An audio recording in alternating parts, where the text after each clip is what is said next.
Hello friends, exam study अड्डा YouTube channel में स्वागत है। फ्रेंड्स, आज के वीडियो में हम लोग पढ़ने वाले हैं इंडियन पॉलिटी का एक महत्वपूर्ण टॉपिक जिसका नाम है आपातकाल। फ्रेंड्स, आपातकाल से रिलेटेड प्रश्न बहुत बार एग्जाम में प्रश्न पूछा जाता है, इसलिए इंपॉर्टेंट होगा एग्जाम की दृष्टि से। फ्रेंड्स, थ्योरी सेक्शन को पढ़ने के बाद हम लोग एमसीक्यू क्वेश्चनों को भी करेंगे, इसलिए आप लास्ट तक हमारे साथ बने रहिएगा। फ्रेंड्स, अगर वीडियो अच्छी लगे तो लाइक बटन दबाकर वीडियो को लाइक जरूर कीजिएगा। फ्रेंड्स, अगर देखा जाए भारतीय संविधान में तीन प्रकार की आपातकाल की व्यवस्था की गई है। तीन प्रकार के आपातकाल की व्यवस्था की गई है। पहला है फ्रेंड्स राष्ट्रीय आपातकाल। फ्रेंड्स, जो राष्ट्रीय आपातकाल है यह भारतीय संविधान के अनुच्छेद 352 में इसका वर्णन किया गया है। और दूसरा है फ्रेंड्स राष्ट्रपति शासन। और राष्ट्रपति शासन का जो वर्णन किया गया है भारतीय संविधान के अनुच्छेद 356 के अंतर्गत राष्ट्रपति शासन को लगाया जाता है। और तीसरा होता है वित्तीय आपात। फ्रेंड, जो वित्तीय आपात होता है अनुच्छेद 360 के तहत लगाया जाता है। फ्रेंड्स, सबसे पहले बात करते हैं राष्ट्रीय आपात। फ्रेंड्स, अगर राष्ट्रीय आपात के बारे में बात की जाए तो राष्ट्रीय आपात की घोषणा कब की जाती है? तो फ्रेंड्स, युद्ध के समय, बाह्य आक्रमण और सशस्त्र विद्रोह के आदि के आधार पर राष्ट्रपति के द्वारा ये प्रक्रिया की जाती है। कब कब? जब युद्ध होने वाला हो उस समय हो सकता है, चाहे बाह्य आक्रमण के समय अथवा सशस्त्र विद्रोह। अगर तीन कारणों से होता है तो उस आधार पर राष्ट्रपति के द्वारा राष्ट्रीय आपातकाल की घोषणा की जाती है। फ्रेंड्स, अगर राष्ट्रीय आपातकाल की जो घोषणा होती है यह राष्ट्रपति के द्वारा मंत्रिमंडल के लिखित सिफारिश के आधार पर किया जाता है।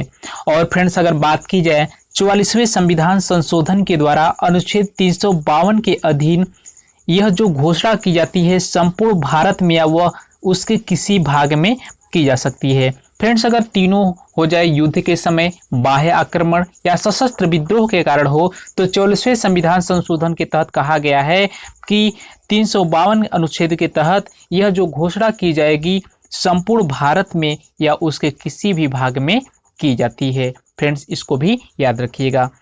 नेक्स्ट पॉइंट की अगर बात की जाए, राष्ट्रीय आपात के समय राज्य सरकार निलंबित नहीं होती है बल्कि संघ की कार्यपालिका का पूर्ण नियंत्रण में आ जाती है। यानी कि राज्य सरकार तो उसको निलंबित नहीं किया जाता है बल्कि उसकी जो पावर होती है वह जो पूरा पावर होता है संघ की कार्यपालिका के पूर्ण नियंत्रण कंट्रोल में आ जाती है। नेक्स्ट है फ्रेंड्स राज्य में राष्ट्रपति शासन। फ्रेंड्स, अगर राज्य में राष्ट्रपति शासन के बारे में बात की जाए तो राज्य में राष्ट्रपति शासन का जो वर्णन किया गया है भारतीय संविधान के अनुच्छेद 356 के तहत इसका वर्णन किया गया है। फ्रेंड्स, अगर बात की जाए कि राज्य में राष्ट्रपति शासन कब लगाया जाता है, जब राष्ट्रपति को लगता है कि किसी राज्य में संवैधानिक तंत्र विफल हो गया है। यानी कि जब राष्ट्रपति को लगता है कि किसी राज्य की जो कानून प्रक्रिया है वह संविधान के अनुसार नहीं चल रही है, अर्थात संवैधानिक तंत्र विफल हो गया है, तो राज्य संघ की कार्यपालिका किन्हीं निर्देशों का अनुपालन करने में असमर्थ रहती है तो आपात स्थिति की घोषणा कर सकती है। फ्रेंड्स, अगर बात की जाए कि जब राज्य में आपात की घोषणा है तो सारे प्रशासनिक यानी कार्यपालिका एवं सरकार के जो पावर होती है राष्ट्रपति के हाथों में चली जाती है। नेक्स्ट है फ्रेंड्स वित्तीय आपात। फ्रेंड्स, अगर वित्तीय आपात के बारे में बात की जाए भारतीय संविधान के अनुच्छेद 360 में वित्तीय आपात का वर्णन किया गया है। और फ्रेंड्स, वित्तीय आपात की घोषणा कब की जाती है? फ्रेंड्स, वित्तीय आपात की जो उद्घोषणा की जाती है राष्ट्रपति के द्वारा की जाती है। और यह तब की जाती है जब उसे विश्वास हो जाए कि भारत की वित्तीय अर्थात आर्थिक स्थिति खराब होने वाली है। यानी कि जब भारत की आर्थिक स्थिति खराब होने वाली होती है तो उस स्थिति में राष्ट्रपति के द्वारा वित्तीय आपात की घोषणा की जाती है। फ्रेंड, जो वित्तीय आपात की घोषणा की जाती है यह 2 महीनों के भीतर संसद के दोनों सदनों के सामने रखना और उसकी अनुमति लेना आवश्यक होता है। फ्रेंड्स, हम जानते हैं कि संसद के दोनों सदन कौन कौन होता है, लोकसभा और राज्यसभा। इन दोनों को सामने रखना क्या होता है, महत्वपूर्ण होता है, अर्थात अनुमति लेना आवश्यक होता है। फ्रेंड्स, आइए आपात से संबंधित महत्वपूर्ण परीक्षाओं में बनने वाले प्रश्नों को हल करते हैं। क्वेश्चन है दोस्तों, भारतीय संविधान के अंतर्गत कितने प्रकार का आपातकाल होता है? तो फ्रेंड्स यह यूपीपीसीएस 2014 में प्रश्न पूछा गया है। तो भारतीय संविधान के अंतर्गत 3 प्रकार के आपातकाल की व्यवस्था की गई है। ऑप्शन नंबर सी इसका क्या होगा? करेक्ट आंसर होगा। 3 प्रकार के कौन कौन राष्ट्रीय आपातकाल होता है?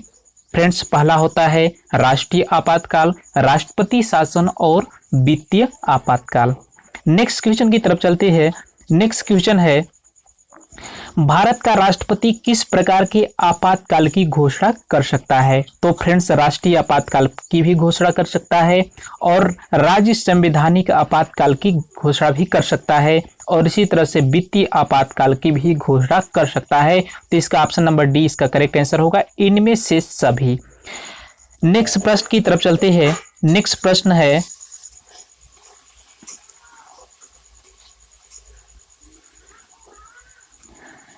भारतीय संविधान के किस अनुच्छेद के तहत राष्ट्रीय आपातकाल की उद्घोषणा राष्ट्रपति करता है? तो फ्रेंड्स जो राष्ट्रीय आपातकाल की घोषणा करता है, भारतीय संविधान के अनुच्छेद 352 के तहत इसकी घोषणा राष्ट्रपति के द्वारा की जाती है। राष्ट्रीय आपातकाल की घोषणा ऑप्शन नंबर ए इसका क्या होगा? करेक्ट आंसर होगा। नेक्स्ट प्रश्न की तरफ चलते हैं। नेक्स्ट प्रश्न है, अब तक कितनी बार राष्ट्रीय आपातकाल की उद्घोषणा राष्ट्रपति के द्वारा की जा चुकी है? तो फ्रेंड्स अब तक अगर देखा जाए तो 3 बार राष्ट्रीय आपातकाल की घोषणा राष्ट्रपति के द्वारा की जा चुकी है। नेक्स्ट प्रश्न की तरफ चलते हैं। नेक्स्ट प्रश्न है, देश में पहली बार राष्ट्रीय आपातकाल की उद्घोषणा कब की गई थी? तो फ्रेंड्स देश में पहली बार राष्ट्रीय आपातकाल की जो घोषणा की गई थी 26 अक्टूबर 1962 ईस्वी में पहली बार राष्ट्रीय आपातकाल की घोषणा की गई थी। फ्रेंड्स अगर बात की जाए राष्ट्रीय आपातकाल कहाँ से लिया गया है, तो फ्रेंड्स यह जर्मनी के संविधान से लिया गया है। किस संविधान से लिया गया है? जर्मनी के संविधान से राष्ट्रीय आपातकाल को लिया गया है। तो इस पॉइंट को भी आप याद रखिएगा, एग्जाम की दृष्टि से इम्पोर्टेंट है। नेक्स्ट प्रश्न की तरफ चलते हैं। नेक्स्ट प्रश्न है, देश में दूसरी बार राष्ट्रीय आपातकाल की घोषणा कब की गई थी? तो फ्रेंड्स देश में दूसरी बार राष्ट्रीय आपातकाल की घोषणा 3 दिसंबर 1971 ईस्वी को की गई थी। नेक्स्ट प्रश्न की तरफ चलते हैं। नेक्स्ट प्रश्न है, देश में तीसरी बार राष्ट्रीय आपातकाल की उद्घोषणा कब की गई थी? तो फ्रेंड्स 26 जून 1975 ईस्वी को देश में तीसरी बार राष्ट्रीय आपातकाल की घोषणा की गई थी। फ्रेंड्स अगर बात की जाए कि प्रथम बार राष्ट्रपति शासन लागू किस राज्य में हुआ था, तो फ्रेंड्स पंजाब राज्य में हुआ था। किस राज्य में हुआ था? पंजाब राज्य में राष्ट्रपति शासन पहली बार हुआ था। नेक्स्ट प्रश्न की तरफ चलते हैं। नेक्स्ट प्रश्न है, तीसरी बार राष्ट्रीय आपातकाल की उद्घोषणा राष्ट्रपति ने किस आधार पर की थी? तो फ्रेंड्स यह आंतरिक अशांति के आधार पर तीसरी बार राष्ट्रीय आपातकाल की घोषणा की गई थी। ऑप्शन नंबर इसका सी करेक्ट आंसर होगा। नेक्स्ट प्रश्न की तरफ चलते हैं। नेक्स्ट प्रश्न है, प्रथम राष्ट्रीय आपातकाल की उद्घोषणा के समय देश के राष्ट्रपति कौन थे? तो फ्रेंड डॉक्टर एस राधाकृष्णन थे जो प्रथम आपातकालीन की घोषणा की गई थी। ऑप्शन नंबर बी इसका करेक्ट आंसर होगा। नेक्स्ट प्रश्न की तरफ चलते हैं। नेक्स्ट प्रश्न है, द्वितीय राष्ट्रीय आपातकाल की घोषणा के समय देश के राष्ट्रपति कौन थे? तो फ्रेंड द्वितीय राष्ट्रपति के आपातकाल की घोषणा के समय देश के जो राष्ट्रपति थे बीबी गिरी थे। कौन थे? बीबी गिरी थे। ऑप्शन नंबर सी इसका करेक्ट आंसर होगा। नेक्स्ट प्रश्न की तरफ चलते हैं। नेक्स्ट प्रश्न है, 1975 में तीसरे राष्ट्रीय आपातकाल की उद्घोषणा किसने की थी? तो फ्रेंड्स फखरू अली अहमद के द्वारा तीसरे राष्ट्रीय आपातकाल की घोषणा की गई थी। ऑप्शन नंबर डी इसका करेक्ट आंसर होगा। नेक्स्ट प्रश्न की तरफ चलते हैं। नेक्स्ट प्रश्न है, राष्ट्रीय आपातकाल की उद्घोषणा के संसद के समक्ष उसकी स्वीकृति हेतु रखा आवश्यक होता है। तो फ्रेंड्स यह जो संसद के सामने रखा जाना आवश्यक होता है 1 माह के अंदर। ऑप्शन नंबर ए इसका क्या होगा? करेक्ट आंसर होगा। फ्रेंड्स अगर बात की जाए राष्ट्रपति शासन की सर्वाधिक घोषणा किसके द्वारा की गई थी? तो फ्रेंड्स इंदिरा गांधी के प्रथम शासनकाल के द्वारा सर्वाधिक बार की गई थी। नेक्स्ट प्रश्न है, राष्ट्रीय आपातकाल की अधिकतम अवधि की सीमा क्या है? तो फ्रेंड्स कोई समय सीमा इसकी निश्चित नहीं है राष्ट्रीय आपातकाल की अधिकतम अवधि। नेक्स्ट प्रश्न है, राष्ट्रपति राष्ट्रीय आपातकाल की उद्घोषणा कर सकते हैं किस किस आधार पर? तो फ्रेंड्स यह पहला है हथियारबंद विद्रोह के आधार पर, यह भी सही है। और नेक्स्ट है बाहरी आक्रमण के आधार पर भी किया जा सकता है और युद्ध के आधार पर भी किया जा सकता है। तो फ्रेंड्स ऊपर वर्णित सभी कारणों के आधार पर राष्ट्रपति आपातकाल की घोषणा की जा सकती है। ऑप्शन नंबर डी इसका करेक्ट आंसर होगा। नेक्स्ट प्रश्न की तरफ चलते हैं। नेक्स्ट प्रश्न है, संसद के दोनों सदनों को कितने दिनों के अंदर युद्ध अथवा बाहरी आक्रमण के कारण उत्पन्न आपातकालीन स्थिति की घोषणा करने की मंजूरी देनी चाहिए? तो फ्रेंड्स एक महीना में यह जो संसद की दोनों सदनों के अंदर अगर युद्ध होता है या बाहरी आक्रमण होता है तो आपातकाल की स्थिति की घोषणा की मंजूरी देनी चाहिए। नेक्स्ट प्रश्न की तरफ चलते हैं। नेक्स्ट प्रश्न है, युद्ध बाह्य आक्रमण के समय की गई आपातकाल की घोषणा संसद द्वारा अनुमोदन होना चाहिए? तो फ्रेंड्स एक महीने के अंदर इसका अनुमोदन होना चाहिए। एक ही प्रश्न को घुमा घुमा के प्रश्न पूछा गया है। फ्रेंड्स अगर बात की जाए कि राष्ट्रपति द्वारा राज्यों में राष्ट्रपति शासन की उद्घोषणा 2 माह के भीतर संसद की स्वीकृति लेना आवश्यक होता है। कितने माह के अंदर? 2 माह के अंदर। और फ्रेंड्स बात की जाएगी किसी राज्य में राष्ट्रपति शासन के प्रारंभिक अवधि कितनी होती है? राष्ट्रपति शासन की प्रारंभिक अवधि कितनी होती है? तो फ्रेंड्स इसकी जो प्रारंभिक अवधि होती है 6 माह होती है। और फ्रेंड्स इसी तरह से बात की जाए कि किसी राज्य में राष्ट्रपति शासन की अधिकतम अवधि कितनी होती है? तो 3 वर्ष होती है। अधिकतम अवधि कितनी होती है? 3 वर्ष होती है और प्रारंभिक अवधि 6 माह होती है। नेक्स्ट प्रश्न की तरफ चलते हैं। राज्य में राष्ट्रपति शासन से तात्पर्य राज्य के किसके शासन से होता है? तो फ्रेंड्स यह राज्य के राज्यपाल के शासन से होता है। और फ्रेंड्स बात की जाए कि राष्ट्रपति शासन की सर्वाधिक बार घोषणा किसके द्वारा की गई थी? तो इंदिरा गांधी के प्रथम शासन के दौरान की गई थी। इंदिरा गांधी सरकार के द्वारा राष्ट्रपति शासन की घोषणा सर्वाधिक बार की गई थी। और फ्रेंड्स बात की जाए कि जो राष्ट्रपति शासन की जो व्यवस्था है यह भारतीय संविधान के किसमें वर्णन किया गया है? तो भारतीय संविधान के 356 में इसका वर्णन किया गया है। अनुच्छेद 356 में इसका वर्णन किया गया है, इसको भी याद रखिएगा। नेक्स्ट प्रश्न की तरफ चलते हैं।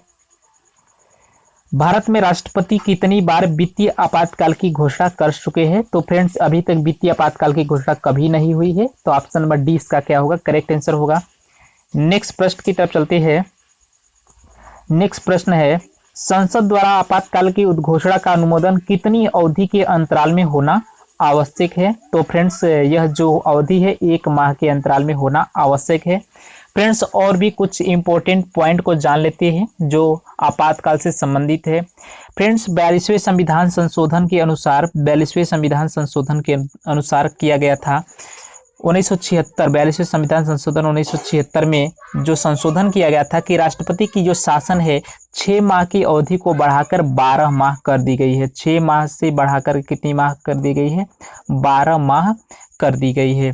और फ्रेंड्स बात की जाए कि प्रथम बार राष्ट्रपति शासन लागू कब हुआ था? तो फ्रेंड्स 20 जून 1987 को हुआ था। 20 जून 1987 ईस्वी को प्रथम बार राष्ट्रपति शासन हुआ था। और फ्रेंड्स बात की जाए राज्य में आपातकाल के समय के आधार पर राज्य का शासन किसके हाथों में रहता है? तो फ्रेंड्स यह राष्ट्रपति के हाथों में रहता है। तो फ्रेंड्स हम लोग इम्पोर्टेंट महत्वपूर्ण प्रश्नों को किए जो आपातकाल से प्रश्न पूछे जा चुके हैं। फ्रेंड्स अगर यह वीडियो आपको अच्छी लगी हो तो लाइक बटन दबा करके वीडियो को लाइक कर दीजिए। फ्रेंड अगर आप हमारे चैनल पर पहली बार विजिट कर रहे हैं तो लाल बटन का सब्सक्राइब बटन होगा, उसको सब्सक्राइब करके बेल आइकन को प्रेस करिए ताकि इसी प्रकार से जीके से रिलेटेड वीडियो की अपडेट मिलती रहे। फ्रेंड्स नेक्स्ट वीडियो में फिर मिलेंगे, तब तक के लिए धन्यवाद। Thank you.